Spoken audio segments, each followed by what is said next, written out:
Regresamos al tema de Emiliano Zapata, una fecha importante esta, no para los discursos, una fecha para reflexionar, revisar, saber cómo está el campo en nuestro país y por supuesto en nuestro estado. Así es que doy la bienvenida esta mañana al maestro en Historia Social y Cultural, no sé si se pronuncia Ejecatl el doctor Ejecatl Dante Aguilar Domínguez. Él es maestro en Historia Social y Cultural, con quien platicaremos acerca del zapatismo y lo que ha pasado después de aquella infausta situación en que asesinan a don Emiliano Zapata. El doctor Ejecatl tiene estudios en Historia y es maestro en Historia Social y Cultural por la Facultad de Humanidades de la Universidad Autónoma del Estado de Morelos, y me da mucho gusto recibirlo aquí esta mañana en el estudio. ¿Cómo está? Muy buenos días. Buenos días, ¿cómo estamos? ¿Cómo nos escuchamos? Perfectamente, esta es una transmisión en directo, no hay problema, no se tiene. Muchas gracias, Evaristo, muchas gracias. Así es, bienvenido, un gusto, y hablemos de la fecha de hoy. No sé por dónde empezar, si el legado zapatista, hasta dónde nos llevó, hasta dónde nos dejó, o empezar con este asesinato vil, artero, y que partió y prácticamente comenzó ya a terminar la revolución sin que las peticiones, las demandas fueran resueltas. Buen punto. Más allá de un asesinato artero, hay que decirlo, un crimen de Estado, pero un crimen de Estado del Estado-Nación carrancista. Un crimen súper bien planificado en su momento. Un crimen de Estado, detrás de toda la lógica del exterminio de los pueblos de Morelos, por parte de la nación, del Estado carrancista, incluso avalado por la Constitución de 1917. Así es. Ahora, después de que esto ocurre, ¿cómo andábamos? ¿Qué tan cerca? Carranza y su Constitución decían que todas las demandas que había ya estaban plasmadas en la Constitución, que no había necesidad de más, que había que ya deponer las armas, pero pues la tierra no había regresado a los campesinos. Ahí está exactamente el punto neurálgico de la discusión, porque exactamente el proyecto de la revolución carrancista no es entregar tierras. El proyecto de la constitución carrancista era un proyecto político, una vil, y yo lo digo, una vulgar revolución política mediocre como la de Madero. Sin duda. Nada que ver con la revolución social que hicieron nuestros abuelos aquí en el sur. Y que nos dejó ahí sin poder concluirla. Ahora, más bien asesina en 1919 y todavía hay por ahí algunas guerrillas, algunos levantamientos, pero ya no había cohesión, ya no había liderazgo y poco a poco fue muriendo la revolución. ¿Qué pasó? ¿Qué podemos decir de lo que ha ocurrido de esa fecha a la actualidad, sobre todo en el campo morelense? Pues ciertamente el asesinato de Zapata básicamente lo podemos entender como una especie de un freno a la transformación social que se estaba llevando a cabo, especialmente en la región centro-sur del país, la región donde tenemos los pueblos nativos más arraigados, la cultura más nativa arraigada. ¿Qué fue lo que sí se podría decir que se logró y qué nos falta? Lo que urgía para el carrancismo era asegurar la derrota militar de las facciones opositoras al carrancismo, en este caso el zapatismo. Lo lograron los carrancistas gracias, y no hay que decirlo en muchas partes, de mucha forma, y decirlo bien claro, gracias al apoyo de Estados Unidos. El apoyo de Estados Unidos como un imperio que estaba surgiendo en esa época permitió el apoyo de Estados Unidos en armas, en tácticas, incluso en prácticas genocidas, exterminar a la división del norte en el Bajío, 1917, y después aniquilar completamente al zapatismo en la región del sur, centro-sur de México. La táctica de los carrancistas era la táctica de la tierra arrasada, cercar en un perímetro, digamos que entre la frontera Morelos, Puebla, Guerrero, todo lo que es la Sierra de Huautla, cercar a las guerrillas zapatistas, exterminarlas poco a poco a través de diferentes tácticas, más allá del arrasamiento de los pueblos. También, por ejemplo, liberar, eso no lo digo yo, lo dijo el doctor Francisco Pineda Gómez en su último libro, La Guerra Zapatista. Encontró documentos del aparato de Estado de Estados Unidos, asesoraba al ejército carrancista para practicar una especie de guerra de arrinconamiento, y aparte una guerra casi bacteriológica para su momento. Arrinconar a las guerrillas en la sierra de Huautla. Asegurar un perímetro alrededor de toda la sierra, a partir de los 3 estados, Puebla, Morelos y Guerrero. Imagínate una línea de seguridad del aparato del gobierno federal carrancista, desde Puente de Isla hasta Xochiapan. Una especie de línea militar que no permitían entrar ningún medicamento, no permitían entrar alimentos. Pero sí entraban enfermos contagiados de gripe española. Esos eran bienvenidos, pásenle para contagiar a los demás. Claro, para contagiar a los guerrilleros y exterminar a los pueblos de la sierra de Huautla. Tanto de un lado como de otro lado, de las fronteras entre Morelos y Guerrero. Qué interesante esto que nos comenta, maestro, porque justamente en esa época estábamos viviendo el problema de la gripe española, ¿verdad? La influenza española. Y más que nada, el contexto mundial de la Primera Guerra Mundial. Así la paranoia que tenían los gringos de que la revolución en México se fuera a convertir en una especie de copia de la revolución soviética de Rusia. Así es, todos esos factores acabaron con la revolución. Fue una derrota militar exactamente del zapatismo, pero también una derrota política, hay que decirlo. Lo que viene a derrotar políticamente el zapatismo, la Constitución de 1917. Y lo lograron, nos quedamos sin banderas, sin ideología y sin completar la labor que era mejorar la vida de los campesinos, ¿no? Lamentablemente antes de la muerte de Zapata hubo una especie de canibalismo interno entre el zapatismo. Zapata y el cuartel general, por ejemplo en 1917, a finales del 17, fusilan a su compadre, el general Otilio Montaño, el ideólogo del Plan de Ayala. ¿Por qué? Porque los principales líderes zapatistas se veían acorralados militarmente y legalmente por el nuevo orden que establecía la Constitución de 1917. Entonces, había una propuesta del general Otilio Montaño para replantearse los objetivos de la revolución zapatista. Y pues, aquí hay que decirlo muy claramente, el general Zapata y muchos otros de sus generales tenían una postura radical bastante fuerte, especialmente por un compromiso moral. Hay que decirlo. En 1911, los zapatistas que firmaron el Plan de Ayala, que lo redactaron, firmaron con un lema, hasta vencer o morir. Entonces, ¿qué les quedaba si no vencían? Morir. O sea, así es, definitivamente. ¿Considera, maestro, entonces que la muerte de Zapata era algo inminente, algo natural por esos poderes que estaban atrás, atrás y a favor del gobierno? Era necesaria. No solamente por la cuestión política, sino también por la supervivencia misma de la sociedad suriana. Los pueblos en Morelos ya no soportaban ya no soportaban más violencia del Estado, del aparato del Estado. Es más, ni siquiera es una violencia del gobierno federal mexicano, incluso una violencia patrocinada por el imperialismo gringo. Y esto nos ha llevado, bueno, poco a poco se empezaron a calmar las cosas a lo que tenemos hoy. ¿Qué podemos rescatar de toda esa lucha armada, de ese 1,000,000 de vidas que se dice se perdieron en este periodo revolucionario? Pues depende de la perspectiva con la que podamos intentar verlo. Porque yo no me creo esa perspectiva que nos vendió el partido revolucionario de siempre, los dinosaurios. Nos dijeron que la revolución zapatista se convirtió en agrarismo. Un agrarismo que pedía el agrarismo. Y hay que decirlo, incluso el propio Lázaro Cárdenas afinó las maquinarias para someter a los campesinos. Te doy tierra, te doy libertad, pero vas a votar por mi partido. Un agrarismo de campesinos alineados. Es una perspectiva que nos legaron, lamentablemente, y hay que decirlo, el propio cardenismo histórico. Así es, así es. ¿Qué podemos hacer ahora, maestro? Ya con todo consumado, donde hoy, por ejemplo, vamos a escuchar maravillosos discursos, ¿verdad?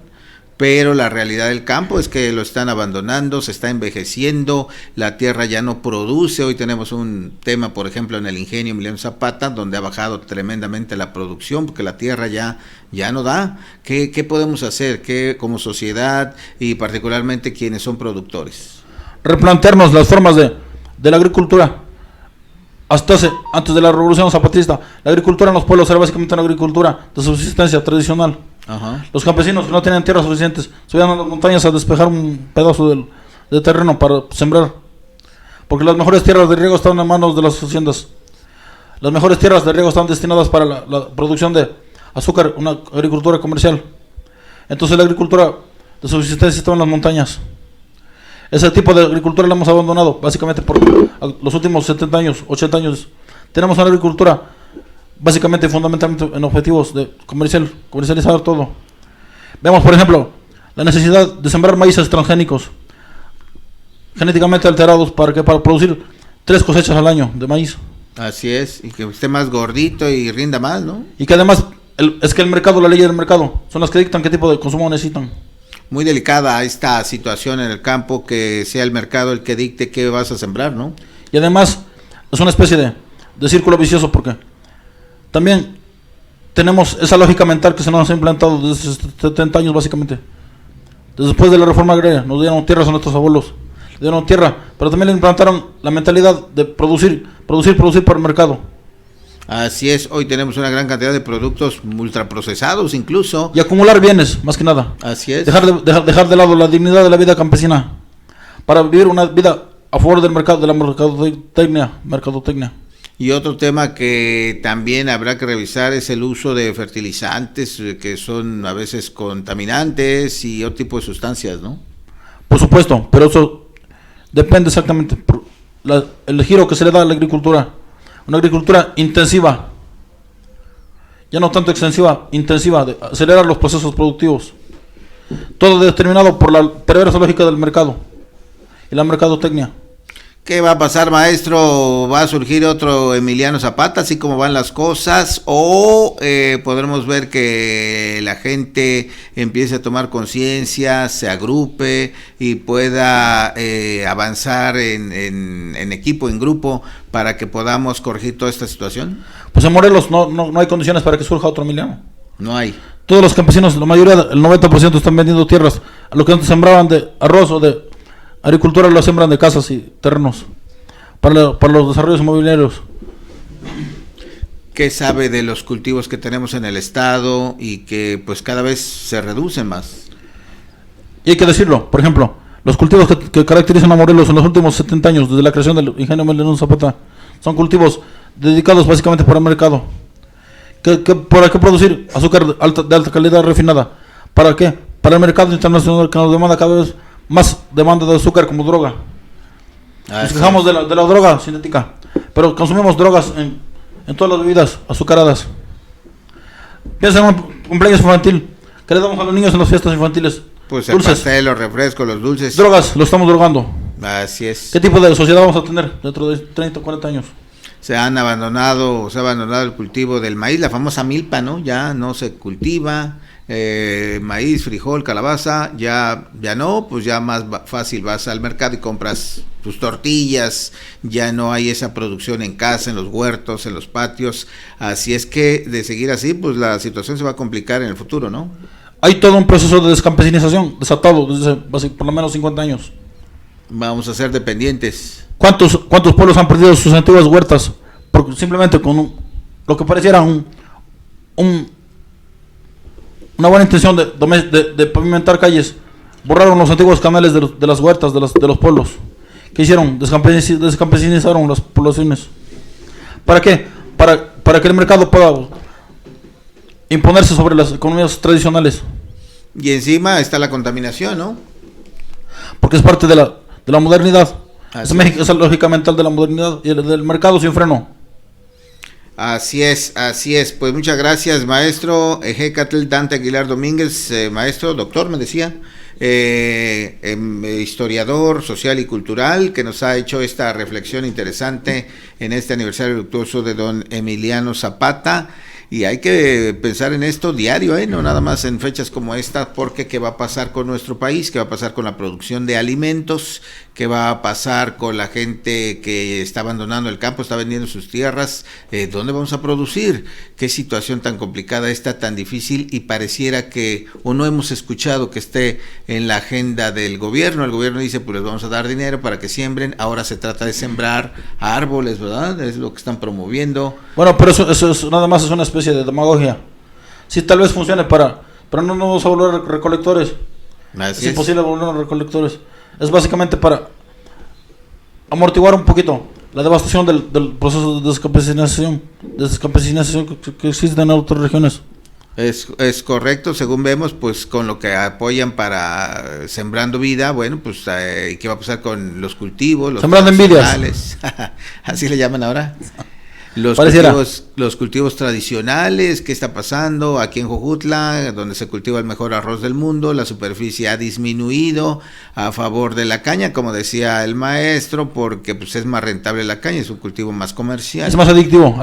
Y además adictivo, que genera ganancias. Es un tema muy complejo, por lo tanto, agradecemos esta mirada, esta visión sobre lo que está pasando después de que el campesinado morelense y mexicano en general se levantó pues en demanda de mejores condiciones que hoy pues no las estamos viendo. Y si las vemos, hay grupos de poder que no los quieren ver. Hay que decirlo. Muchos de los gobernantes van a ir a asegurarse, van a llegar a hacer honores a la tumba de Zapata, pero no por venerarlo, ni por dignificarlo, sino por asegurarse que siga sepultado. Así es.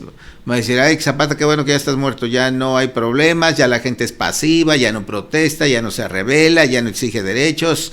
¿Qué situación está? Pues gracias nuevamente, maestro Ejecatl Dante Aguilar Domínguez, por esta reflexión en este aniversario de la muerte de don Emiliano Zapata. Pues estaremos pendientes, atentos, ojalá que haya otro momento que podamos platicar de más temas del zapatismo, porque es enorme, ¿verdad?, lo que se puede decir de todo lo que pasó en la revolución. Por ejemplo, nos falta trabajar mucho el tema de los guerrillas que no se rindieron nunca, por así decirlo. Hubo zapatistas que nunca se rindieron, zapatistas que combatieron con Zapata y después volvieron a combatir con Jaramillo.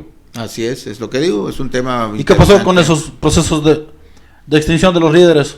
El aparato de Estado, no solamente el carrancista, después incluso el cardenismo aplastó las guerrillas campesinas que no se lograban domesticar. Y ahí crea el partido Lázaro Cárdenas, ¿no?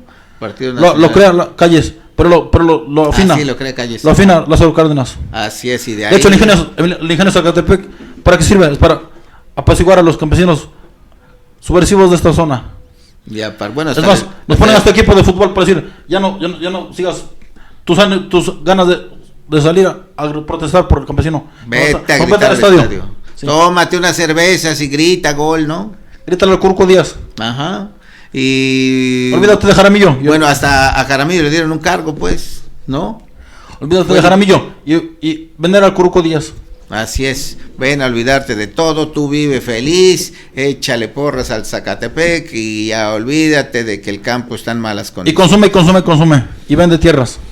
Así es, aquí lo hemos dicho, somos un país, somos una sociedad consumidora, ¿no? Entre más consumes, más estatus tienes, ¿no? Y además las adicciones están a la puerta del a la puerta de la escuela, sales y ahí están los dulcecitos. Simplemente en los cumpleaños infantiles tenemos a los niños drogándolos con dulces todo el tiempo. Son potenciales consumidores de azúcar al futuro. Y mientras no deslata, niño, cómete tu paletita, payaso, ¿no? Tu gansito. Bueno, ya. Ajá. Simplemente, ¿cómo controlas a los campesinos en el meeting? Dales una coca y una torta y listo. Su frutzi, su torta y su... Se olvidan de Zapata y que se dedican a su Coca-Cola. Así es, triste situación. Y bueno, ya antes de que nos deprimamos más, le agradecemos al maestro Ejecatl Dante Aguilar esta observación, esta mirada a lo que estamos viviendo tras el zapatismo. Gracias, maestro, ojalá otro día seguimos platicando de otros temas, esos zapatistas olvidados, tirados, esto que hoy tenemos encima, que es un altísimo consumismo y que estamos dejando de entender que sí nos afecta que el campo quede en el abandono. Gracias. Gracias a ustedes. Una triste visión apocalíptica la que vine a compartirles. Así, pero bueno, necesaria. Lamentablemente. Hay que hacer el equilibrio. Gracias nuevamente, excelente día. Seguimos en contacto.